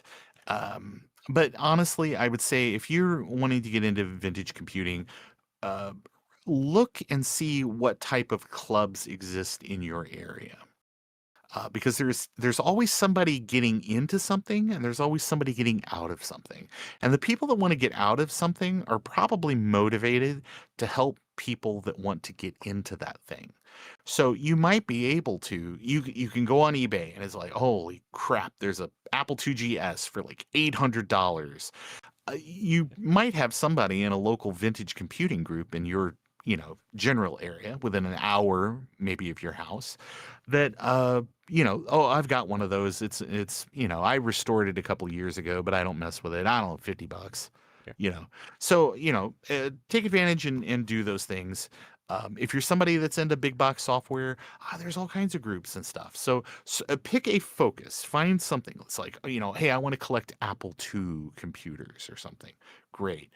Focus on that. Don't go to yard sales all summer long and it's like, oh, I picked up a Commodore 64 and I picked up an Amiga 500 and I picked up a IBM 5150 and I picked up a TRS 80 and I picked up, because now you've just got a garage full of 1,000 projects with no clear place to start. Think about what you have nostalgia for. Think about how you can connect with other people in those communities, and just be honest with people. It's like, hey, I don't know a lot about this. I want to get started in this. Where do I get started? Check out some YouTube videos, figure out, because there's lots of people that make buyer's guides on, especially console stuff. Oh my gosh. It'd be like, these are the 6 best IRIM games to collect in 2026. That video doesn't exist, thank God. But Yet. Just find a focus and stick to the focus. Try to stay on budget. Don't go nuts. You might think that it's, oh man, I'm never going to get another opportunity to buy this machine or whatever it be. I promise. These things were made in the millions. They still exist in the tens of thousands. And again, there's always somebody getting out of the hobby as you're getting in. There's sometimes it's being in the right place at the right time. More often than not, it's just making connections in community and reaching out and just building friendships like you guys have here, and just leveraging that. Any upcoming events for your channel or appearances or anything that you'd like to promote Sure, before I we would. conclude the interview? Yeah, absolutely. I would say that if you are somebody that's interested in following what I'm doing, you can check me out at ronscompvids.com. That's got links to basically everything I'm working on. I'm really active over on Blue Sky. I'm active on YouTube. in terms of like events and places that you can see me, probably the next big thing I'm going to be at is at Kansas Fest, which is the longest running Apple II user convention in the United States. That takes place in July. You can find more information about that at kansasfest.org. In terms of streaming and projects and stuff that I'm working on, I've got a big project that I'm working on right now that is about collecting LucasArts big box games. That Ooh. probably I'll have that out in the next couple of weeks. I've got a couple of things that I've bought online that I'm just waiting for them to come in. That's really it. Okay. Ron, it was amazing talking with you about Yeah. all of this stuff, and of course, I'm reliving my childhood as we yeah. speak. Well, if there's anything I can help you guys out with in terms of like vintage Macintosh stuff, or you're trying to make connections for interviews or stuff like that, please reach out. I'm always happy to help. Again, this hobby is only as good as we are to one another. So if we can help each other out, if you can build other people up, not to talk politics, not to talk anything that isn't germane to your guys' channel. There's so much that's going on in the world right now. Everybody is going through something. Make investments every time you can in kindness, and build community and build other people up. There's enough people out there trying to tear us down. I think the only way forward is through community. What a great note to end on. I try to have something nice to end on, because that's the type of stuff. That's the type of stuff I want to listen to. I want to hear about people that are building the community up. I mean, it's really easy to complain about stuff. It's really tough to come up with solutions and try to build bridges and build community. So, All right. Well, we're about to MST3K a video about the making of MST3K. So you're welcome to join us and lampoon this video as we go forward into the episode here. I love Mystery Science Theater, so yeah, let's do it. All right. So just to recap, everybody, that's Ron McAdams of Ron's Computer Videos, and he's going to join us for a little Mystery Science Theater 3000 fun. And Adam, do you have anything you'd like to add about this video before we get started? Yes, I do, in fact. Because this is about the making of Mystery Science Theater 3000. And it comes at a particular time in the show's history. This was done for the advance of the beginning of the Sci-Fi Channel era. 1997. This is when the show made its jump from Comedy Central to the Sci-Fi Channel, and they made this in order to promote that fact. So you're going to get less, Dr. Forrester and more Bill Corbett. So let's get into it. Yeah, let her rip.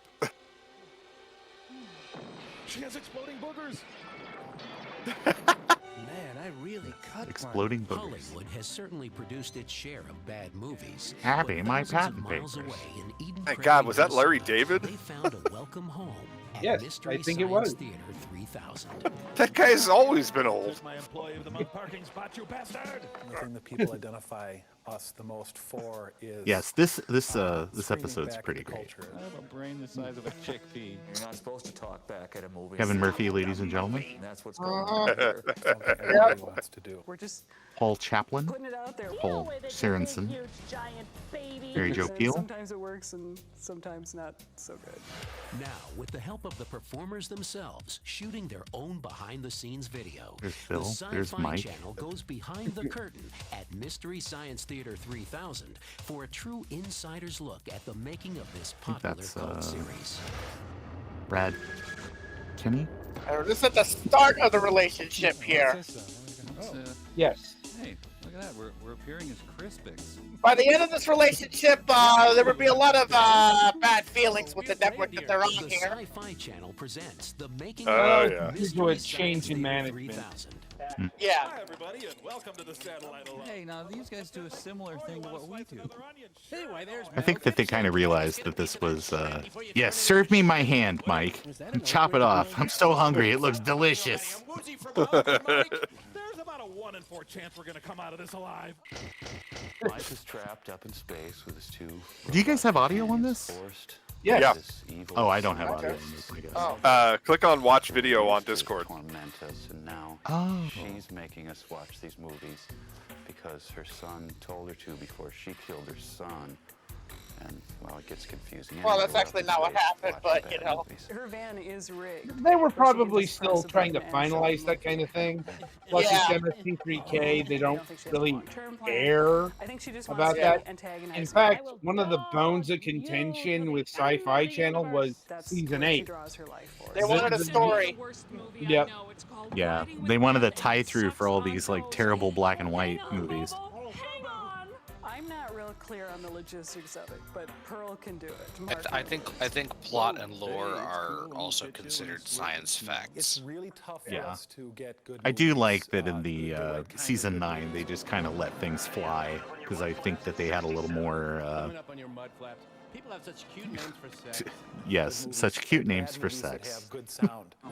My rigid drill structure is Forget built about on this. your It's hard to find architect's good cargo movies door. But to we do. love It's them like, when oh we yeah, get them because they it's a really lot harder are if it's got the network. the best of the worst.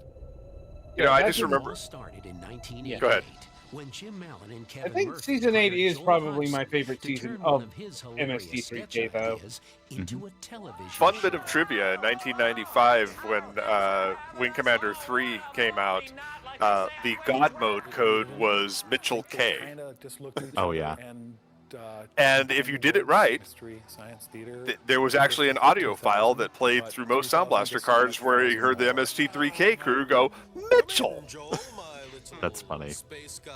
Mystery Science Theater. Yeah, I know began airing in people the kind fall of 1989. poo-pooed In the middle of the a lot of the fifth season, changes and Joel stuff left the moving show. over to sci-fi, but I really think that like season 9, season 10, absolutely firing on all cylinders. What's the name on that? You know, fan bases will do that. I mean, there's still Joel versus Mike. Or I guess Yeah. there was Yeah. before Mike the Nelson, revival. the man Well, I think himself. it's The man now behind it's the Joel character. versus Mike versus Jonah versus Emily. Fridays and thought, well, you know, this isn't as Yeah. fulfilling as I Season thought it 13 would was be, more so of a I'll try this rotating out. cast. Yeah, it was.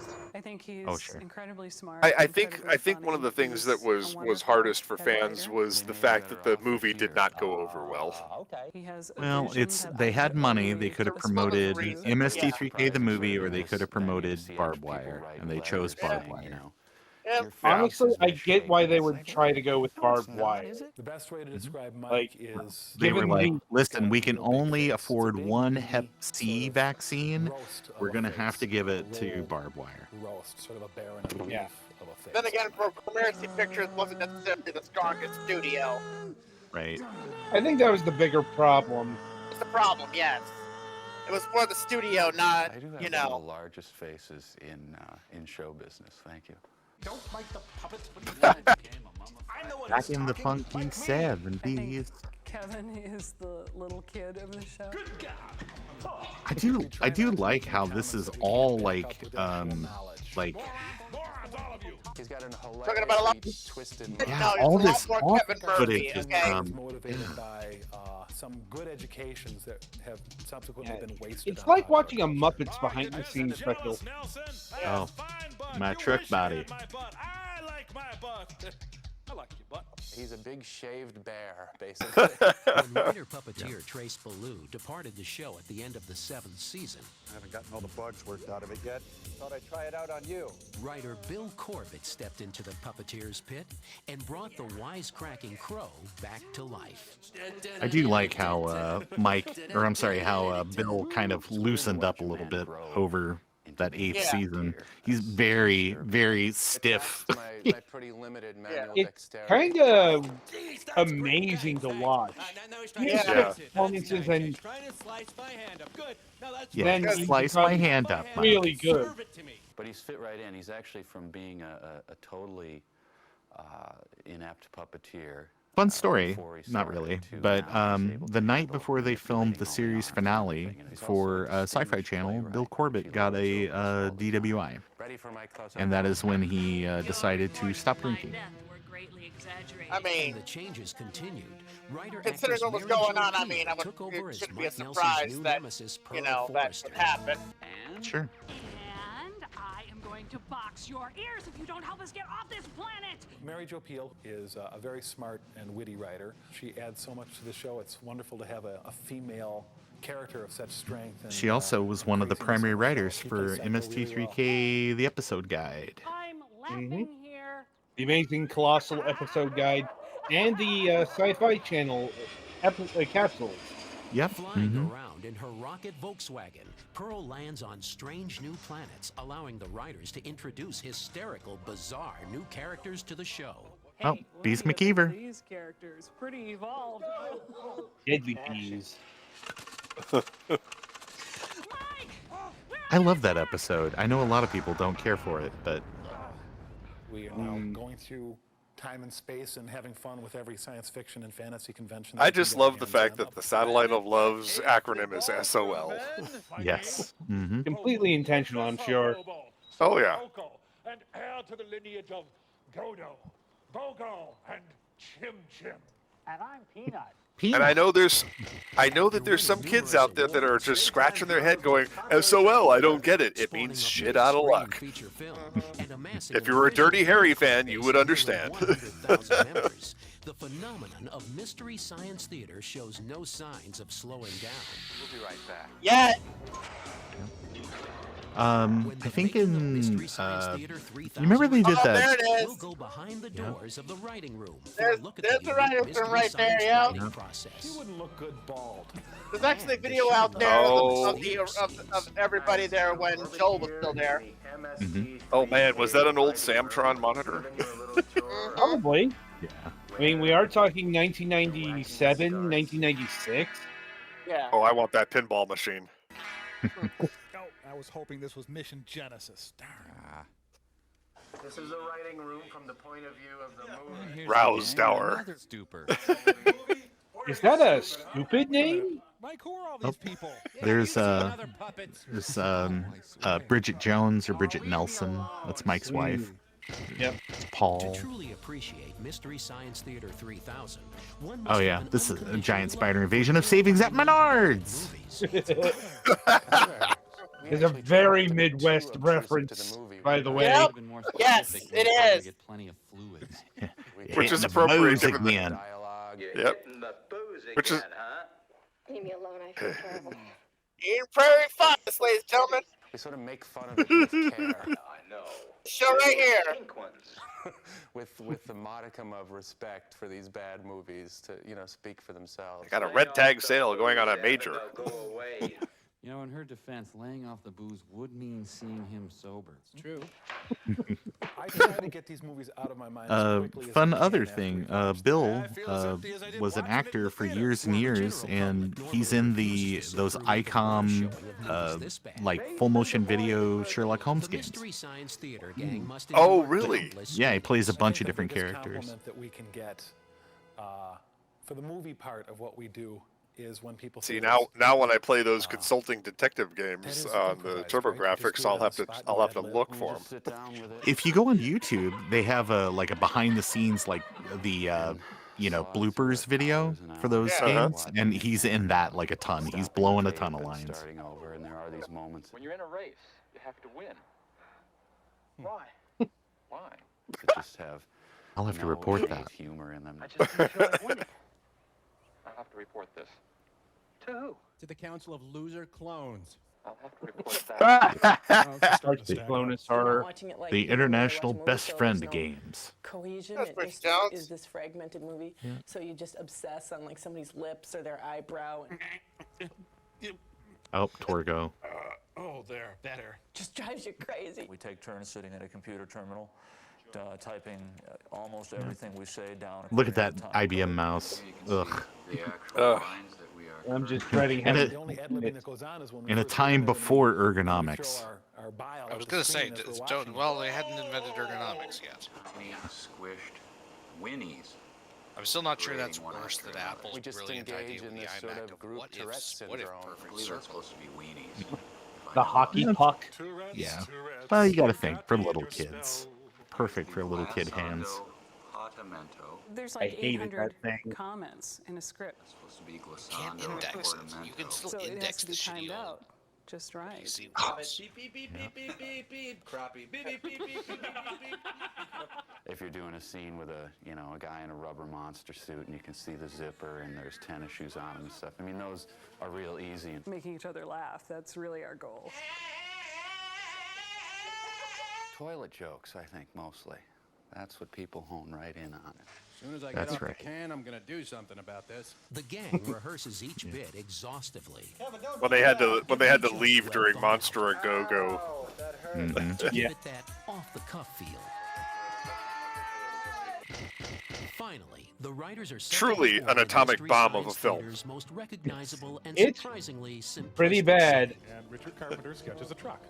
If you've never seen the PlayStation, oh, there he is. It's I Timmy. have. When we do the There it silhouettes is. in the movie, we use this spirit crow. I Real asked God fans for a will friend, also and he sent me recognize Timmy. This black crow as the evil crow from several seasons back, Timmy. The row theater seats, you'll see it. It's just a big chunk of styrofoam that we put in front of a white Yep. wall. That's as, There it is. as high tech as Yes. the thing gets. You know, the Oh, Earth Kevin, thinks it's fix your so pants leg. great. Ugh. Yeah, it thinks the whole world revolves around itself. I was just like totally surprised that they just shoot Yep. that in front of a little piece Jeff of Stonehouse, it's styrofoam. funny. Sometimes in the series, you'll see like a monitor sitting there, and they have redone the logo. It says Stony, like Sony, Stony.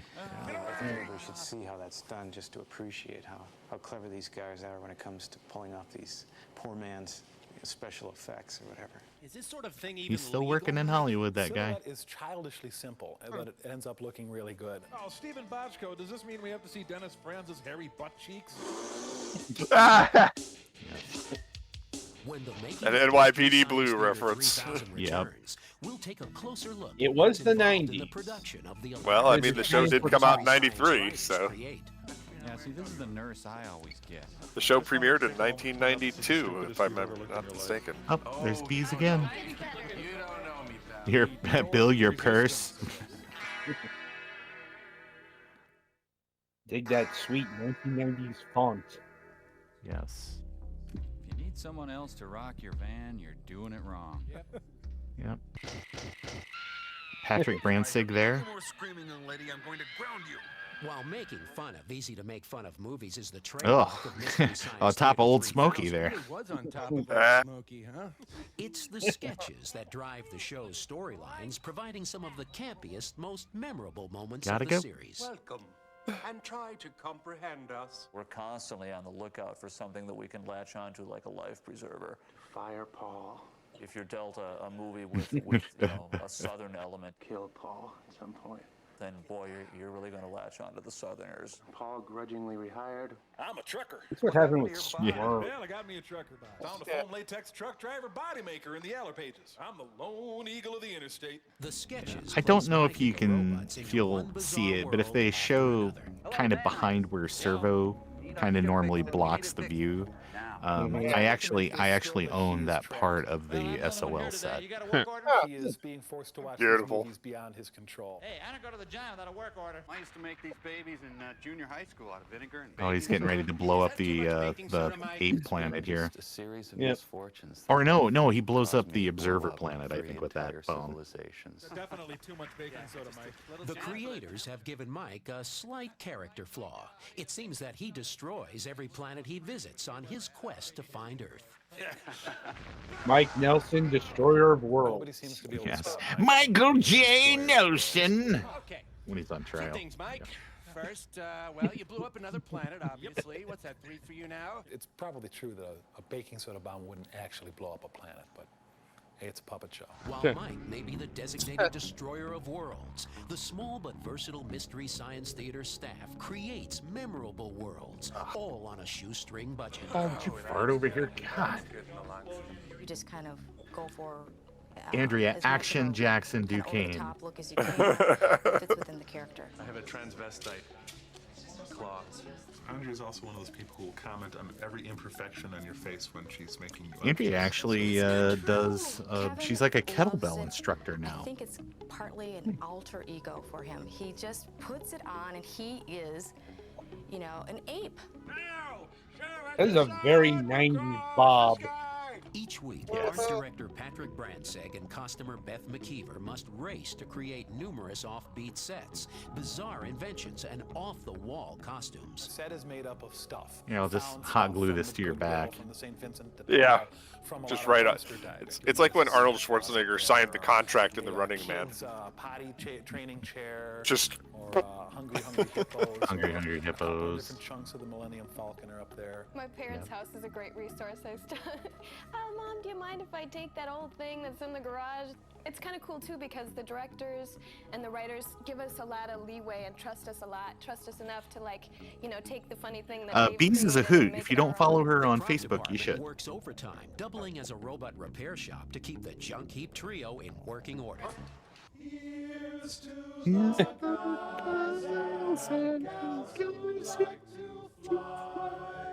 Tom is Wow, that's a lot of gumball machines. Money Lover Yes. Bank.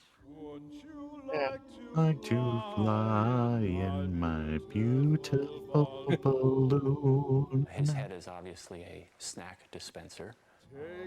Take these broken wings and learn to fly me to the moon. Crow obviously is a bowling pin. You can see the bowling pin now. He's got a lacrosse net helmet for his hair. It's actually a hockey. It's from a Cooper FG7 or something. Yeah, that looks more like a transforming the small studio Yeah. space Mhm. into whatever strange Yep. new world the script calls for. Yeah, you used to be able to get those. You could go to like used athletic good stores and buy the helmets all the time, and then they took them off the market because they don't have a gorget. Yeah. So they outlawed them being able to be used. So they got really rare.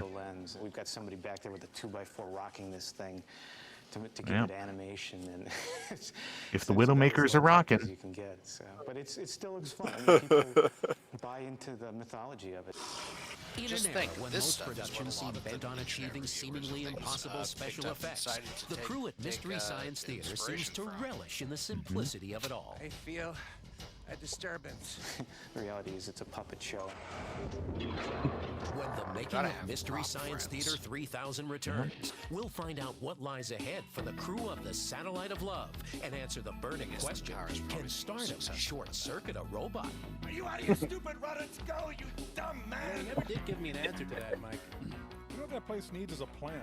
Maybe instead of you, Mike. Hello. Hello.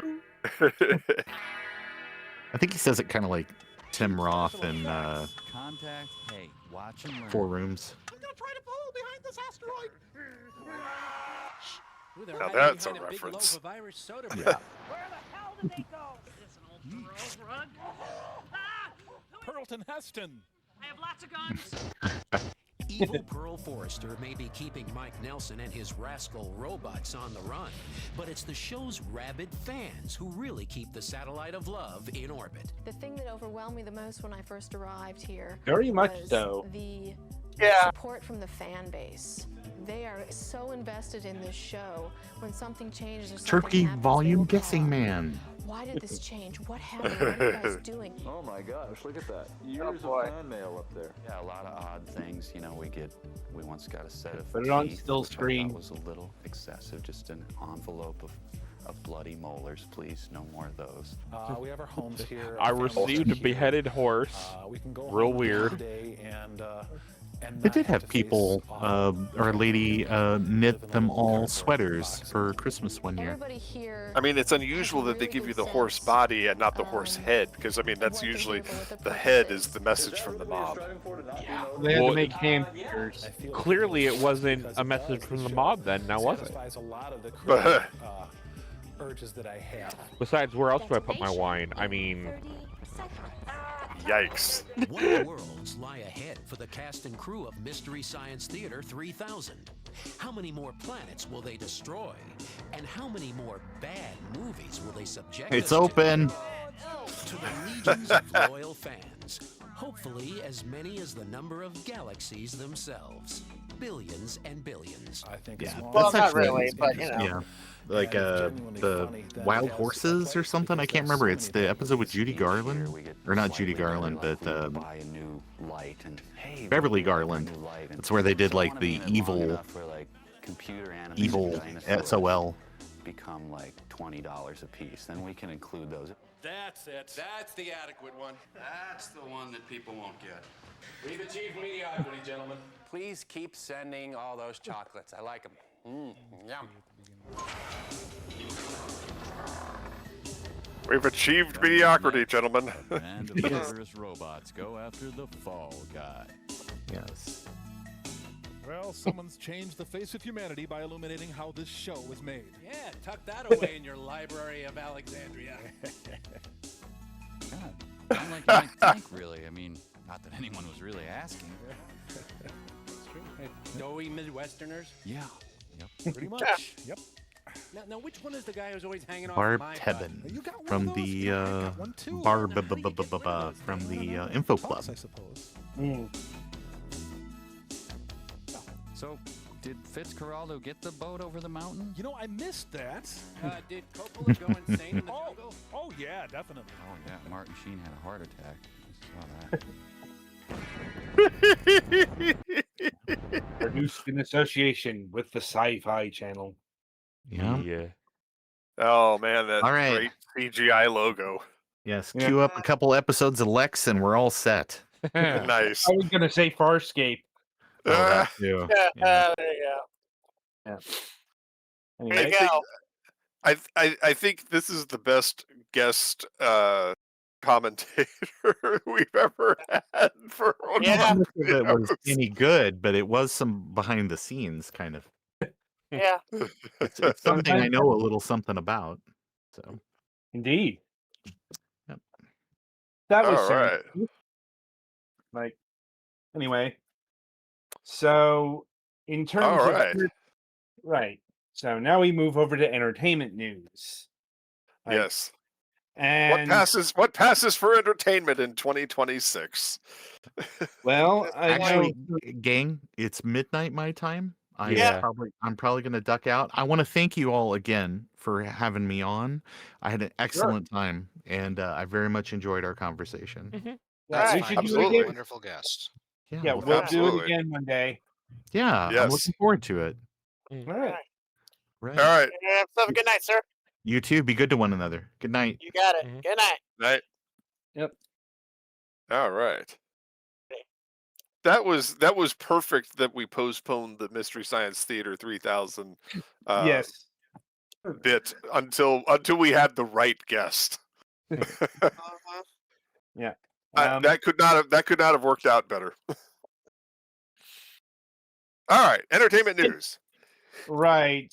So we're going to lead off with something that, well, we have to talk about, I think, but I have very little interest in talking about. That is Oscar nominations. Kevin, have at it. Where's my Where drinking bleach? exactly? Like, because honestly, I barely into it myself. But all I know is that the big nomination winner is Sinners, who got, I think it was the record. What the actual number was? Hold on. Was it like 18 or 19 or something like that? No, I think it was insane. 7. I think it was 17. 17, yeah. The previous record holder was like 15 or 16. Yeah. So they edged it out by like 1 or 2. Yeah, record-breaking 16. It's 16 nominations. Yeah, so yeah, it was. Let me see. Here we go. 16 nominations for Sinners. One Battle After Another, the Paul Thomas Anderson film with Leonardo DiCaprio, got 13 nominations. Guillermo del Toro's Frankenstein got 9, along with Marty Supreme, the Timothée Chalamet table tennis film from one half of the Safdie brothers. Yeah, the nominees for Best Picture.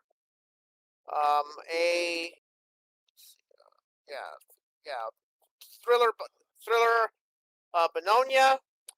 F1 got a Best Picture nomination for some ungodly reason. Frankenstein, Guillermo del Toro. Hamnet,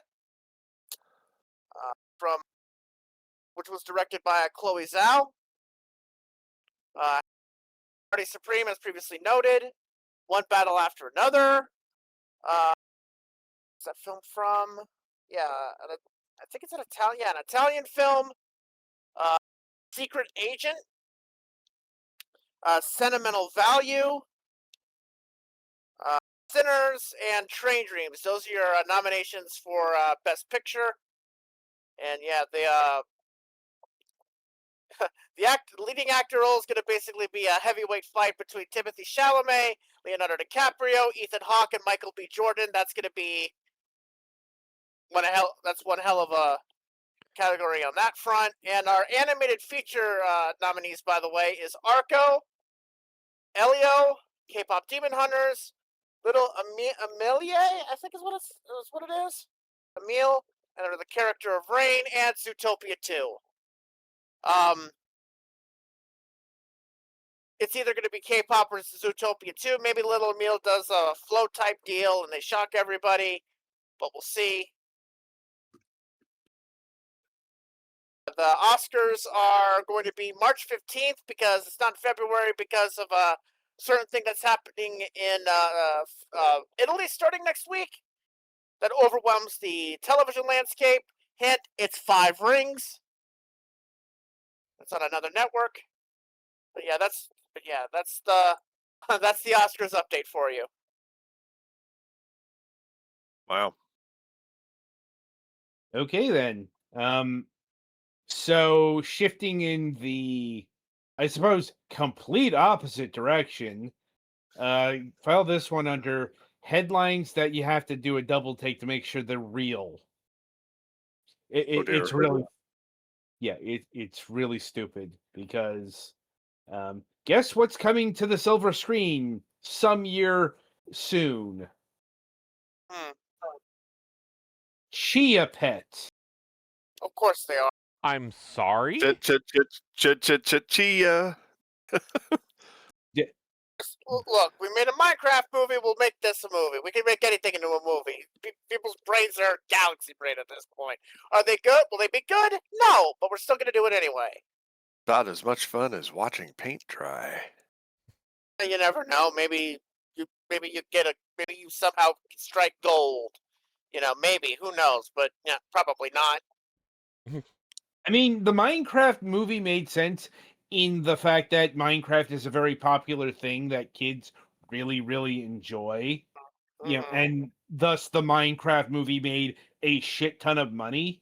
This is one of those, what the fuck are we doing here? Like, seriously, what are we trying to corner the market of 80-year-old moviegoers? Like, are we going to make a movie out of the fucking Clapper next? Don't give them ideas, Adam. Or Matt. They'll do a little My Little Pony treatise and give us a My Pet Rock. I can't wait for the animated expose. I mean, you joke about the concept of a Clapper movie, but I mean that's not a bad idea for a horror film. Low budget shit. Some guy just stalking all of his prey, going clap on, clap off. The Clapper. Oh, it's like nails on a chalkboard.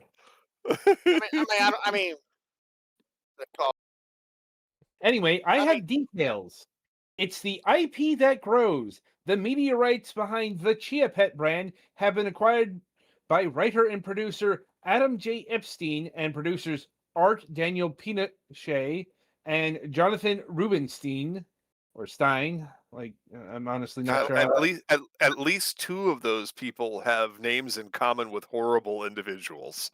Via their IP holding company, Brachia Media, and their film and TV production banner, Crystal City Entertainment.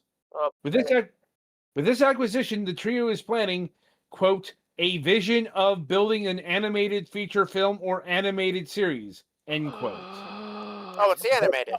Okay, that's different. Yeah, that's different. Like if this was a live action film, like wait, what? It's animated. Oh, okay, that's fine. That makes slightly more sense. It's just a time lapse of a chia pet growing. Stop motion, they can call it. No, please God. Yeah. Well, if they filmed it in real time, that would definitely be stopping of the motion. Yeah. Indeed. I'm like, just... And I suppose it's very, malleable. Like... I'm like, look... Pasty goo. I mean, this is very painful to report on. Because we are talking about the fucking Chia Pet movie. Yeah, well, I mean, it's less painful than if it was a live action film. If it's animated, you probably might get something out of that. That it was, I guess, can only make sense in an animated context. It was a seed. Yeah, it's less horrific than it would be a live action situation. Then it'd be like, wait, what? It's animated though. Okay, all right. It's a seed that they just ran with. This man. We're gonna boo this man. The season and a seed that they put a bunch of on a fucking plain ass terracotta sculpture, and then you water it, and then it grows into weird plants. The season ends with Mac and a gulag.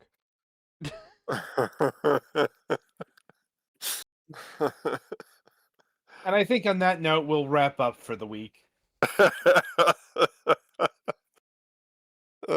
God, this show was nearly fatal to me. Better that than the generator. Adam, why don't you talk about our guest for next week? All right. So, I don't know exactly how to pronounce his channel name, but we'll be welcoming Ian of Yeej. Why? I honestly don't know. It's spelled Yeij. Galax, how do you pronounce this? It says Yeij.